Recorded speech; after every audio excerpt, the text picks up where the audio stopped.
సార్లు కూడా కాంగ్రెస్ శాసనసభా పక్ష నాయకుడిగా వచ్చాను. ఒకసారి పెద్ద ఎత్తున రాష్ట్ర వ్యాప్తంగా రాష్ట్ర రైతాంగం అంతా నష్టపోతా ఉంటే వారికి మద్దతు ధర ఇప్పించాలని,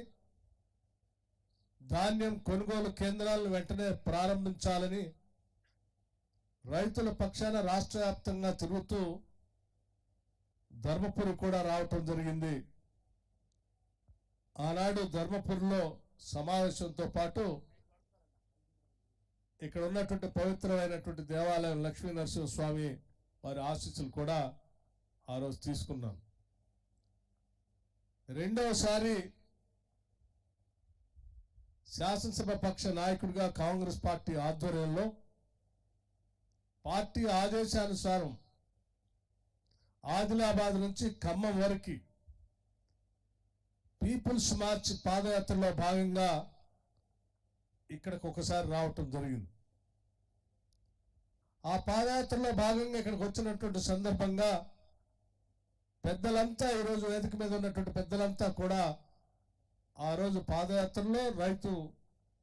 సమావేశాల్లో కూడా ఉన్నారు. వారందరి సూచనల మేరకు ఈ ప్రాంత సమస్యలన్నింటినీ కూడా వచ్చిన ప్రతి సందర్భంలో అర్థం చేసుకోవటం కోసం ప్రయత్నం చేశాం. ఈరోజు మీ అందరి ఆశీస్సులతో రాష్ట్ర ప్రజలంతా కూడా ఇందిరమ్మ రాజ్యం రావాలని, ప్రజాప్రభుత్వం కావాలని కోరి కొట్లాడి తెచ్చుకున్న తెలంగాణ రాష్ట్రం అంతా కూడా ప్రజల కోసమే పనిచేసే ప్రభుత్వం ఉండాలని,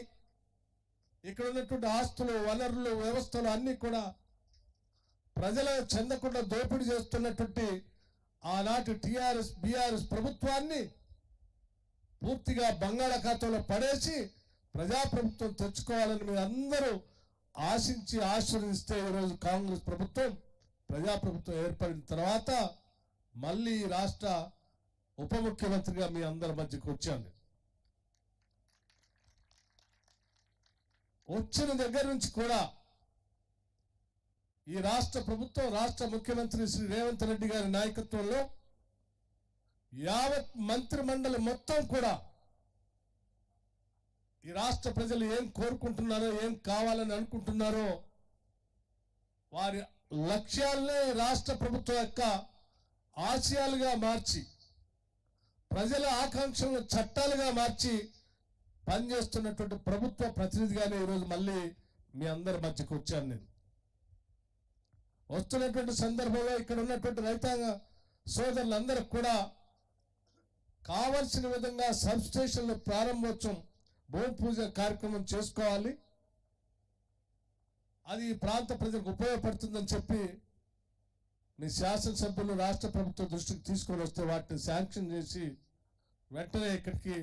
భూమి పూజ కార్యక్రమానికి రావటం జరిగింది. దానితో పాటు కొన్ని ఒక దశాబ్ద కాలం పైబడి R&R ప్యాకేజీలో పెండింగ్ ఉన్నటువంటి ల్యాండ్ అక్విజిషన్ సంబంధించిన నిధులు, రైతులకు ఇవ్వాల్సినటువంటి నిధులు ఈ ప్రాంత నాయకత్వం శ్రీ శ్రీధర్ బాబు గారి నాయకత్వంలో జీవన్ రెడ్డి గారు కానీ, లేకపోతే లక్ష్మణ్ కుమార్ గారు కానీ, లేకపోతే రాజ్ ఠాకూర్ గారు కానీ, లేకపోతే ఇక్కడ ఉన్నటువంటి ఇతర అడ్వైజర్స్ వేణుగోపాల్ గారు కానీ, ఈ నాయకత్వం అంతా మా ప్రాంతంలో ఉన్నటువంటి రైతాంగ సోదరులకి పెండింగ్ ఉన్నటువంటి ఈ 18 కోట్ల రూపాయలు విడుదల చేయాలి, ఇది రైతు ప్రభుత్వం, రైతుల కోసం ఆనాటి ప్రభుత్వం ఇబ్బంది పెట్టింది, మనం చేయాలని చెప్పి మీరందరూ ఒత్తిడి చేసి ఈరోజు 18 కోట్ల రూపాయలు మీ అందరికీ ఈరోజు పంచేటువంటి కార్యక్రమాన్ని చేశారంటే ఈ నాయకత్వం యొక్క ఆలోచనే. రాష్ట్ర ముఖ్యమంత్రి గారు, లేకపోతే ఇరిగేషన్ శాఖ మంత్రులు అందరూ కూడా పెద్ద ఎత్తున ఆలోచన చేస్తూ ఉన్నాం. ఈ రాష్ట్రానికి ప్రాజెక్టులు కట్టడం ఒక్కటే కాదు, ప్రాజెక్టులు కట్టేటప్పుడు 10 మందికి పనికొచ్చే నీళ్లను అందించడం కోసం కాలువలు తవ్వటానికో, ప్రాజెక్టులు కట్టడానికో, రిజర్వాయర్లు చేయటం కోసం ఒక పెద్ద నోబుల్ కాజ్తో ఒక పవిత్రమైనటువంటి కార్యక్రమానికి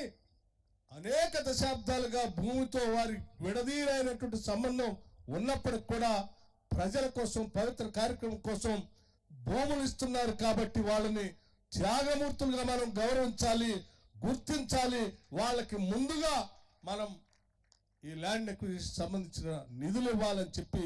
ఈనాటి ఇందిరమ్మ ప్రభుత్వం ఆలోచన చేస్తా ఉంది. అందుకోసమే ఈరోజు పెద్ద ఎత్తున రాష్ట్ర వ్యాప్తంగా ప్రాజెక్టులు ఎక్కడెక్కడైతే చేపడుతున్నామో ఆ పరిసర ప్రాంతాల్లో భూములు ఇచ్చినటువంటి ప్రజలందరికీ సంబంధించిన ల్యాండ్ ఎక్విజిషన్ నిధులకి అత్యంత ప్రాధాన్యత ఇచ్చి వారికి నిధులు విడుదల చేసేటువంటి కార్యక్రమంలో ఈరోజు ఇందిరమ్మ రాజ్యం ఉందని చెప్పడానికి ఇది ఉదాహరణగా నేను మీ అందరి దృష్టికి తీసుకొని వస్తా ఉన్నాను. మిత్రులారా, ఈనాడు కాంగ్రెస్ ప్రభుత్వం